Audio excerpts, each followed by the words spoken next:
8.2 exercise. सबसे पहला question है आपकी mid point theorem. Mid point theorem है क्या?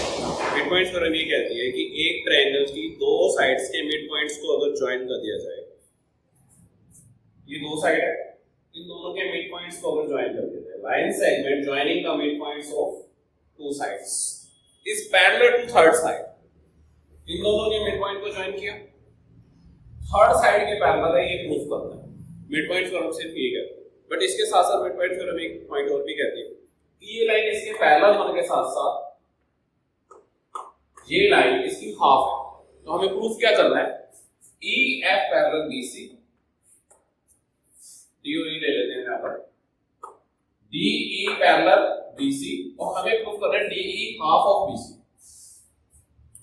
ये लाइन इसके पैरेलल है और ये लाइन इसकी हाफ है, मतलब ये 3 है तो ये 6 है, ये 6 है तो ये 3।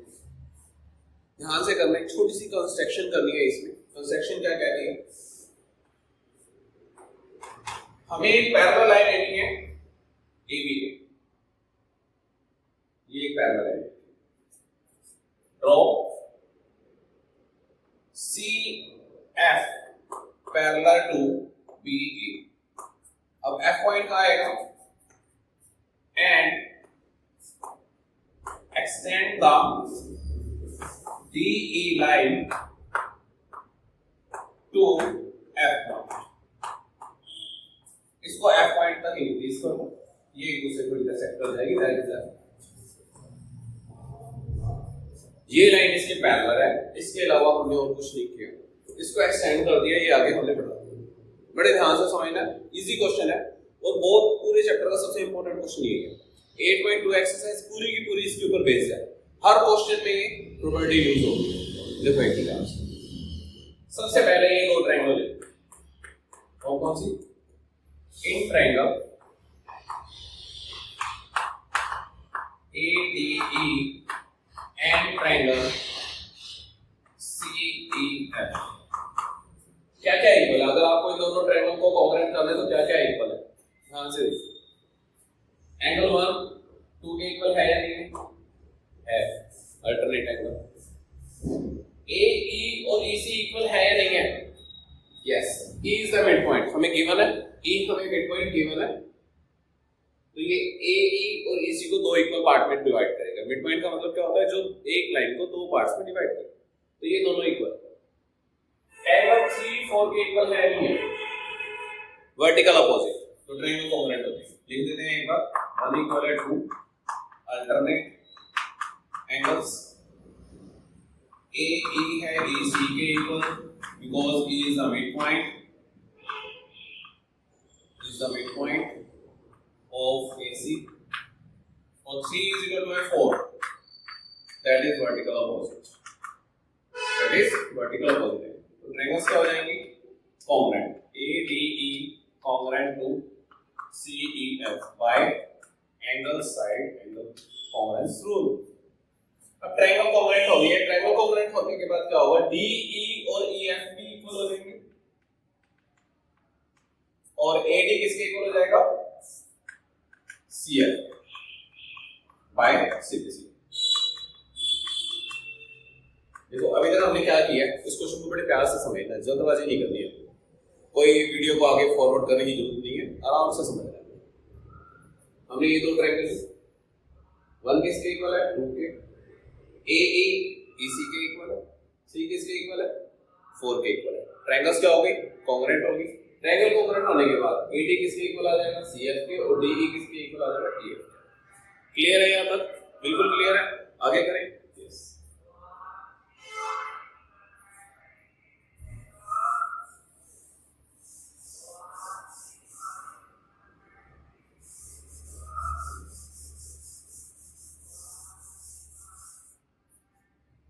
अब हमने क्या कर दिया? हमने ये साइड इसके इक्वल प्रूफ कर दिया और ये साइड इसके इक्वल। इसके आगे क्या करना है? बहुत ही आसान है। सबसे पहले हमने AD को किसके इक्वल प्रूफ किया था? अभी AD को प्रूफ किया था हमने FC, अभी हमने प्रूफ किया। बट AD किसके इक्वल है? AD DB के इक्वल भी है। यस सर, AD क्या है? DB के इक्वल भी है। क्यों? D मिड पॉइंट है, D is the mid point of A B. ये पूरी एक लाइन है, ये मिड पॉइंट है, तो ये दोनों पार्ट क्या होंगे? ध्यान से देखो, लेफ्ट हैंड साइड इक्वल तो राइट हैंड भी दोनों क्या हो जाएंगे? Therefore FC is equal to DB या DB is equal to FC, कुछ भी लिख सकते हो। अब ये साइड इसके इक्वल प्रूफ कर दी मैंने, क्लियर? अब ध्यान से देखना, ये लाइन क्या थी? इसके पैरेलल थी। जब ये पूरी लाइन इसके पैरेलल है तो लाइंस के पार्ट्स भी क्या होंगे? उसके पैरेलल होंगे। लाइन कितनी मर्जी बड़ी हो जाए, दो पैरेलल लाइनों के, उनके जो पार्ट्स हैं, लाइन सेगमेंट्स हैं, वो भी क्या होते हैं? पैरेलल होते हैं। तो हमारे पास BD पैरेलल टू FC। इसका रीजन क्या है? क्योंकि AB पैरेलल है CF। ये हमने कल सेक्शन की, ये लाइनें पैरेलल थी तो इसके ये पार्ट्स भी क्या हो जाएंगे? पैरेलल। अब ये एक क्वाड्रिलेटरल बनती है, ध्यान से देखो, BCF DBFC क्वाड्रिलेटरल है, जिसमें मैंने अभी तक क्या प्रूफ किया है? मैंने ये प्रूफ किया कि ये लाइन इसके इक्वल है और ये लाइन इसके पैरेलल भी है। जब एक क्वाड्रिलेटरल की अपोजिट्स लाइंस इक्वल भी होती हैं और पैरेलल भी होती हैं तो वो बन जाती है parallel. Therefore DBCF is a parallelogram because opposite pair of lines are equal and parallel। ये एक प्रॉपर्टी है, ये एक प्रॉपर्टी है कि अगर एक क्वाड्रिलेटरल कोई भी, जैसे इसमें ये एक पेयर है, ये दोनों इक्वल भी हैं और पैरेलल भी है, तो ये क्या बन जाएगी? पैरेलल। अब इसी का हमें फायदा होता है क्या? अब अगर ये पैरेललोग्राम है तो इसकी ये साइड भी क्या होगी? पैरेलल होगी। DF पैरेलल होगी BC के एंड DF इक्वल भी होगी BC के। यस होगी सर। अब एक चीज देखो एक बार, DF अगर पूरी DF इसके पैरेलल है तो DE भी क्या होगी? इसके पैरेलल होगी। या हम इसको ऐसे भी लिख सकते हैं, DE पैरेलल BC, ऐसे लिख सकते हैं। और DF क्या है? E मिड पॉइंट है या नहीं है? हमने प्रूफ किया था DE इक्वल EF। जब हमने ट्रायंगल कॉन्ग्रुएंट की थी तो हमने DE और EF इक्वल प्रूफ किया था।